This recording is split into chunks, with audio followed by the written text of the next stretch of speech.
Hello, listeners. I am your host Jayasree, and you're listening to TALRadio powered by Touch a Life Foundation.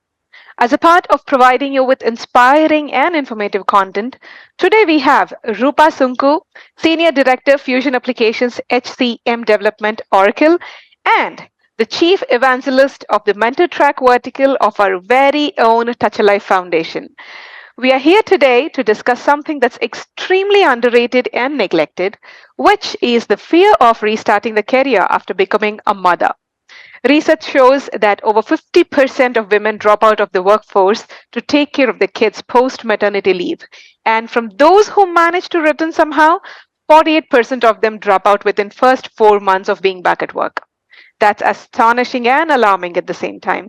Let's learn more about the challenges faced by new and young mothers while trying to return to workforce and what kind of strategies they can resort to in order to re-establish their career from a wonderful guest, Roopa Sunku.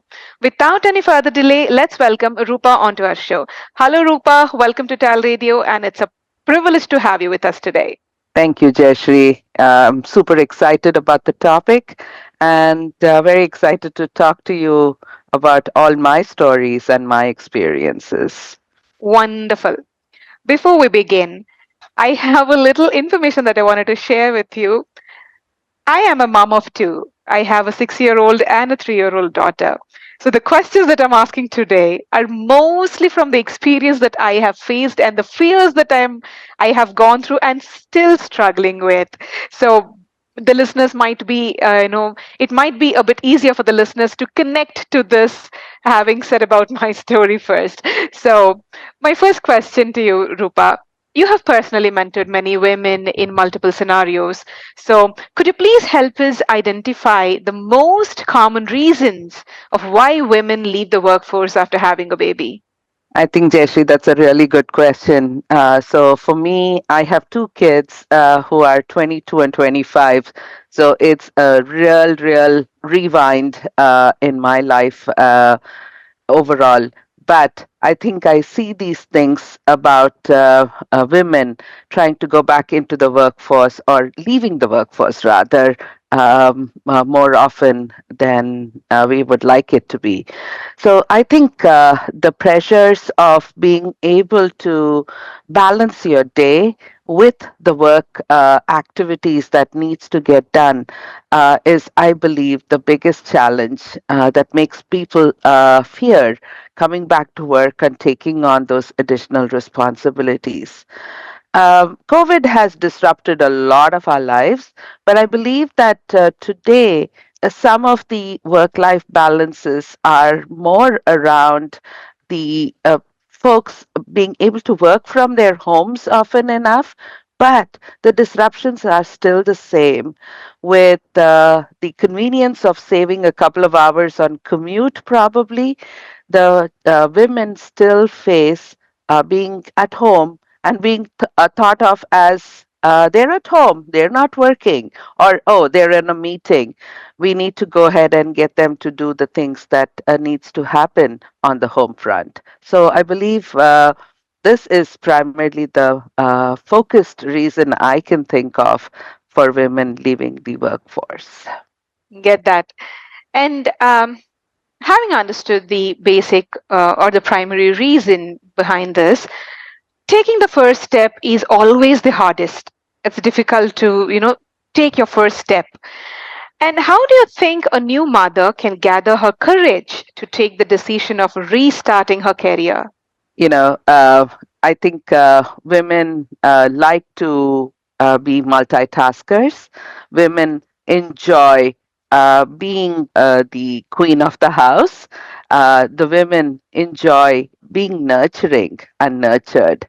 So, from all those standpoints, the minute you start looking at yourself and saying, I need to give back more, which is definitely a very nurturing trait that women possess, I believe that you want to give yourself some time. The minute you give yourself some time and see that self esteem threshold keep rising, I think that itself is the morale booster for our innate qualities to be able to come back home.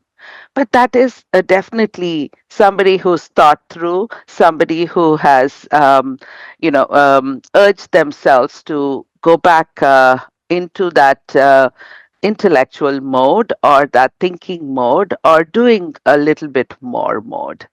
So I think it's important for us to kind of booster that quality, innate quality, to be able to do it. I'm not saying it's an easy quality to foster, but that is what you have to tell yourself. Things happen, and you look back and say, hey, I did go through a few struggles when I started a job.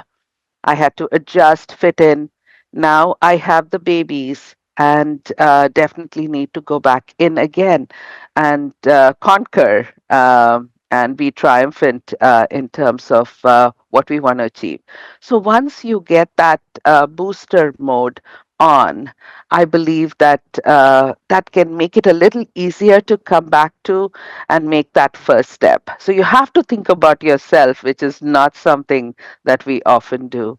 So think about yourself and see what you would do. Like I am in right now. Both my children are completely independent, and then you're going to be extremely alone.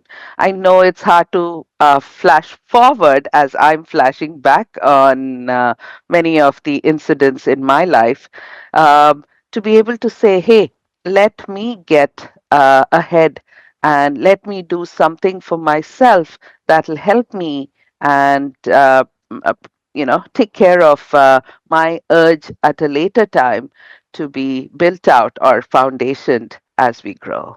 Wonderful. Now that you have mentioned about your flashback, I really want to ask you about this. How did you get over this situation, and how did you come back to workforce? Mine is a funny incident. I was financially needing that paycheck, that independence to be able to take my life forward. And that definitely did make that push a little easier and did go back to work.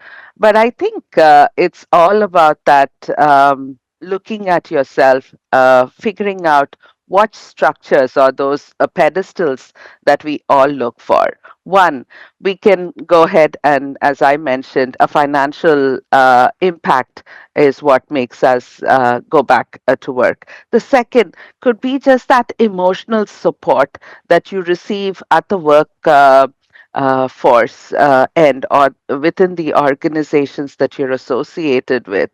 The third and the most important thing to me is that morale booster, morale initiator, where you can put that hat down to say, I don't have to make everything work in lockstep to be able to run a house comfortably, but to go ahead and think of myself and be that structure of being able to handle or play with multiple things. So those are truly the innate activities or innate thought processes or philosophical drives that make you go back into the workforce. So it does need that extra booster, as I've called it, and that extra intent that we have to share and show to be able to make that first step. Absolutely inspiring. I am sure a lot of young mothers, including me, are able to connect to what you said and definitely take that as a lesson.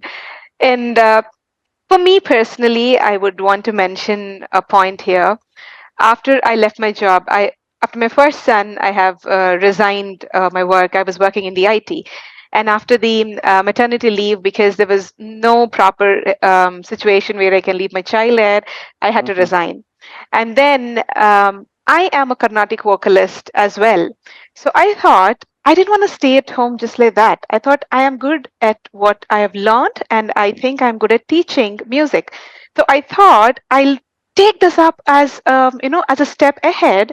I will start my classes. I started an online music school. I would take care of my son at the same time, also have classes for about a couple of hours every single day, where my son would be sleeping or things like that. And I still managed to come back and earn something on my own. I really didn't want it to stay back without earning anything. As I said, the financial aspect is definitely a boost. So I did that for myself. But I really want you to help us understand on a few other working styles. How can a new mom choose her working style so that it can help her manage her kids appropriately, as well as make sure she is in the workforce in some way or the other. Absolutely, Jeffrey. Congratulations to you. That's such a innovative way to kind of come back and use your skills and your portfolio to be able to infuse yourself back into the workforce. I think that's the key there. I have had a number of friends who have created different businesses through the social media, being an influencer and being able to get remuneration through the influence network, or start up a home based business. The one that I truly think is a wonderful avenue is work in the school system, because you have the holidays and the work hours similar to your children. So that is again another venue. And I did think about that for a bit. And also look for organizations that cater for women coming back into the workforce. There are multiple companies that do internships very similar to that of children coming out of the school system and our college system to be able to intern. So they have interns. So the mom gets the opportunity to take smaller baby steps to be able to get comfortable and then go full throttle on the job. So they are able to assess the potential of these interns coming in to the workforce. The other absolute goodness to the organizational environment or the corporate world of today and the world of MNCs, there's definitely part-time positions that are available. But it's also an opportunity for you to think about how you would like to diversify your skill set and your strengths, and think about how you could foster some of the different job opportunities as if you were at crossroads trying to make things happen. So, again, the other example that I have is a friend of mine who was a very good writer, then started writing for different websites where they were actually content creating, right? So you can work at the convenience of the home and the convenience of the time.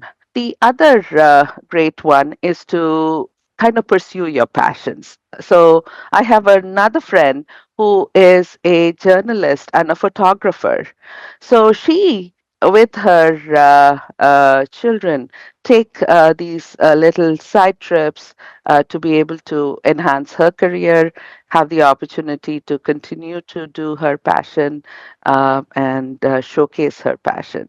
So these are some of the things that you can absolutely do with a little bit of creativity and trying to structure what they would like to do. I've even heard of doctors who have gone part time or have started practicing telemedicine in the convenience of their homes, and being able to consult with other physicians are already in the workforce, embedded there.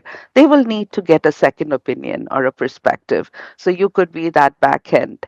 and be that doctor. Another really creative ones that I've seen in terms of doctor is that there was this IT organization or a tech platform that was used to build parenting solutions or parenting thought processes.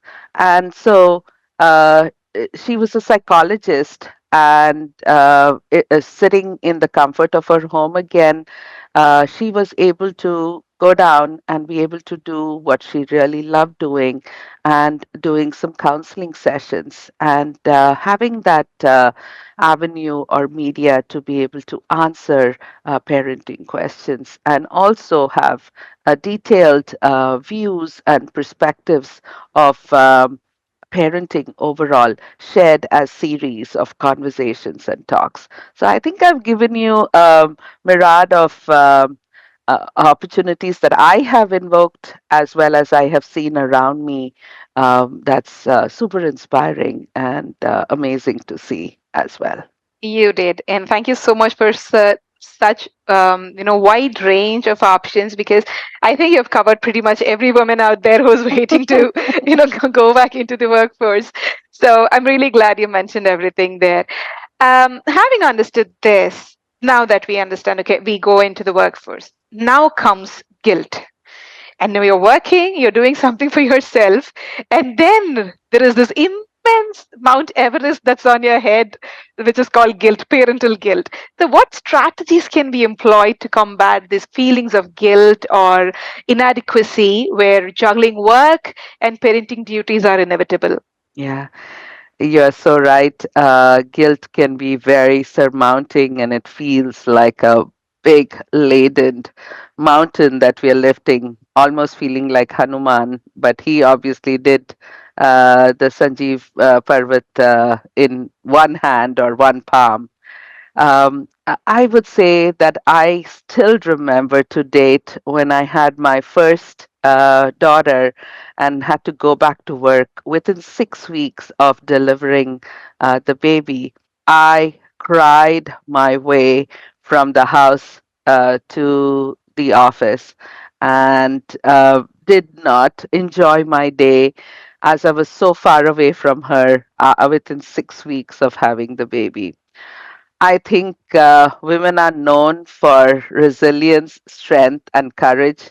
You have to be able to bring that forward and have that grit and determination to be able to go past that fear and that anxiousness and the guilt, as you rightly mentioned. I think each person has to create their wall of strengths and keep pulling from that wall of strength to see how they can better and improve each moment that they go into that lull, they go into that guilt, to be able to say, hey, you know what? I'm fighting for that initial 4 or 5 structural definitions that I want to make a difference on, as I spoke about earlier in the call, and say, what is stronger? And draw from your passions, as I said in my previous attempt of sharing what were the first steps. So that could be the second strategy per se to get back into the workforce. It does take a lot of grit, and I don't think there is anything to surpass that. And being able to go and look at the pros and the cons of any situation and come out of it is what I would have to say. But again, you're going to ask me, that takes a lot and a lot out of you to be able to think and be so positive, philosophical, and answer oriented. Yes, that is true, but you have to be able to do that. And I also found myself the having the luxury of having weekends free to myself, that I would spend every moment that I can with the children. And that helped me alleviate some of these structural barriers per se that we create for ourselves and get into that guilt mode. I also did a lot of pre planning, and to the extent that I would have charted out all the meals that needed to come out of my kitchen throughout the week and did some amount of prep work to be able to get there. I started looking for resources in the market to be able to give me opportunities to be able to get things done faster so that I could spend that time with the children.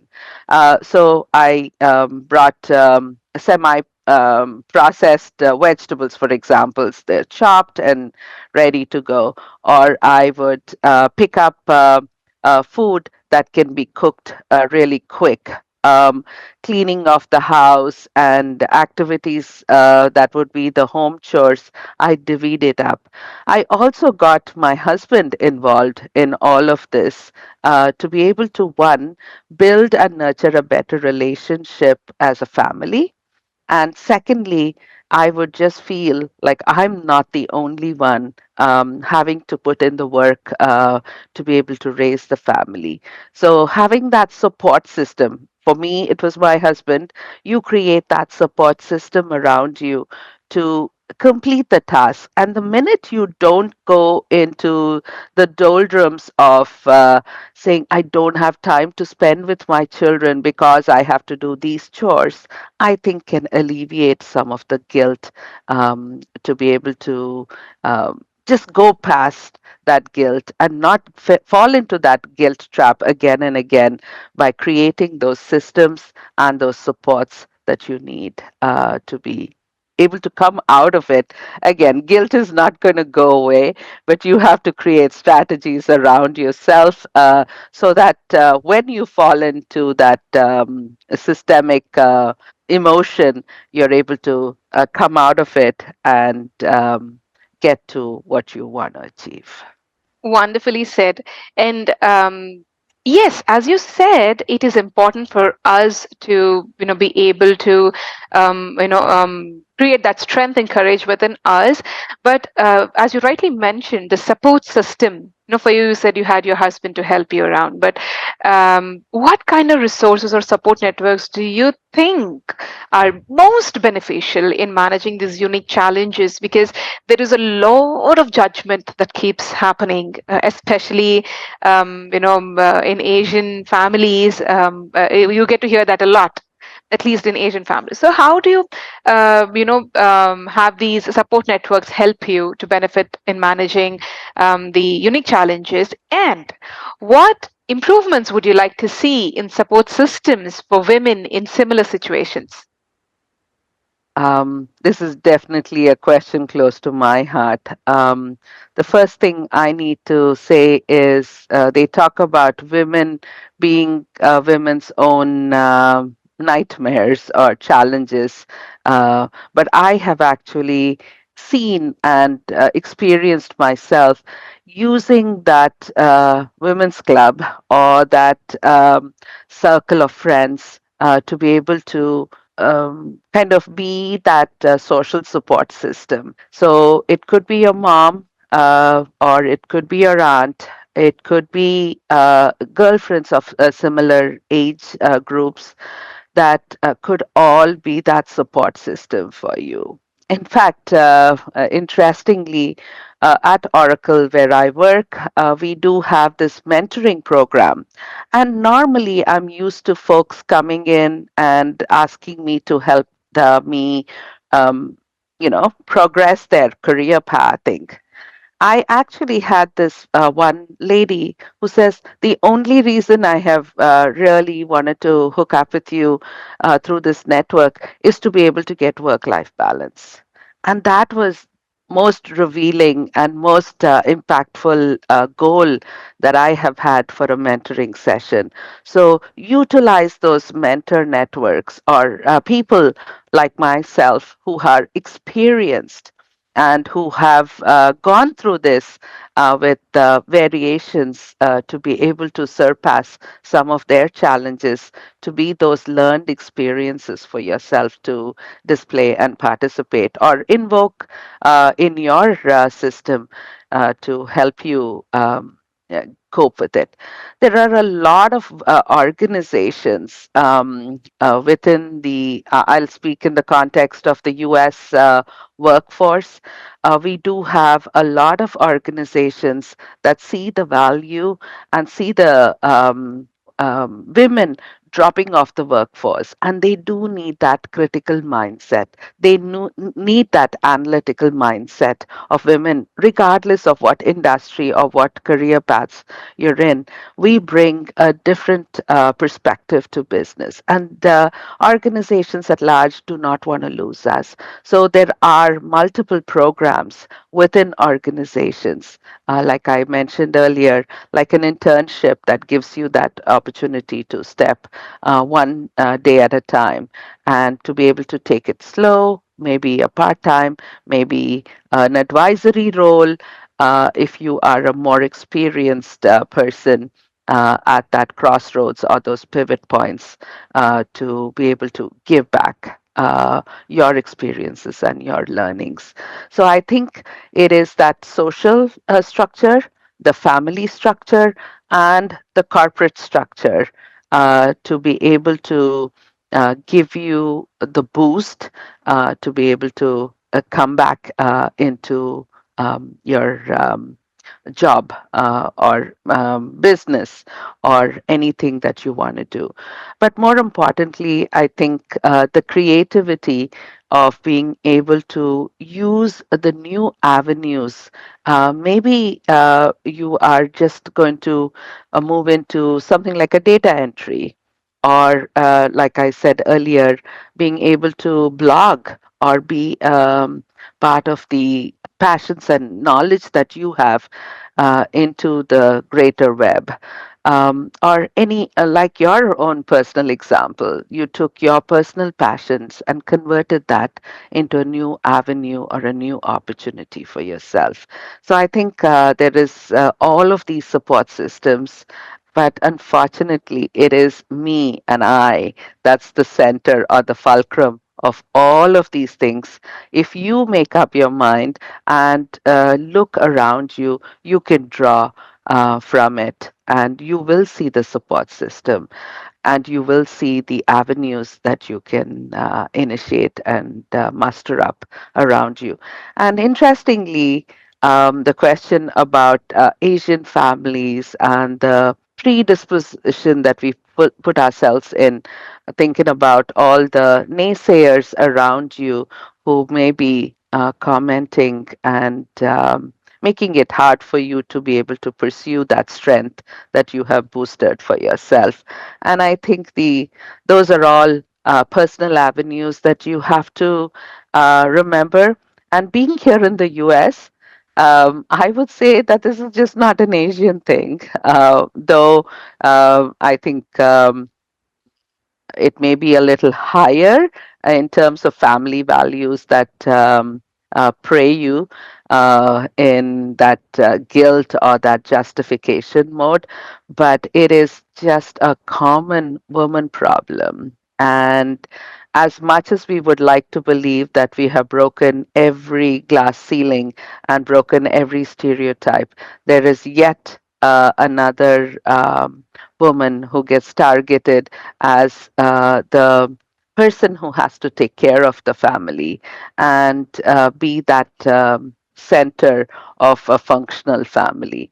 But I think things are changing. We see many examples, and I think we need to just keep bringing those to the forefront and saying, this is what the career is, and educate the family around what you are doing, what kind of work you're in.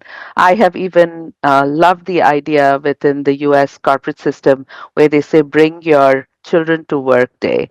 And I wish I could take my mother in law along as well to be able to showcase what I'm doing, what I'm achieving. and how much joy it gives me to be able to do what I'm doing. And when you show that drive, show the passion, and keep them engaged with that whole activity, I think you stop proving yourself, and they themselves realize what kind of work you're doing, what kind of passion you share doing and achieving what you are at work or your own organization as an entrepreneur. Beautifully said again. Thank you so much for making it much more crystal clear so that we understand the scenario in a much definite way.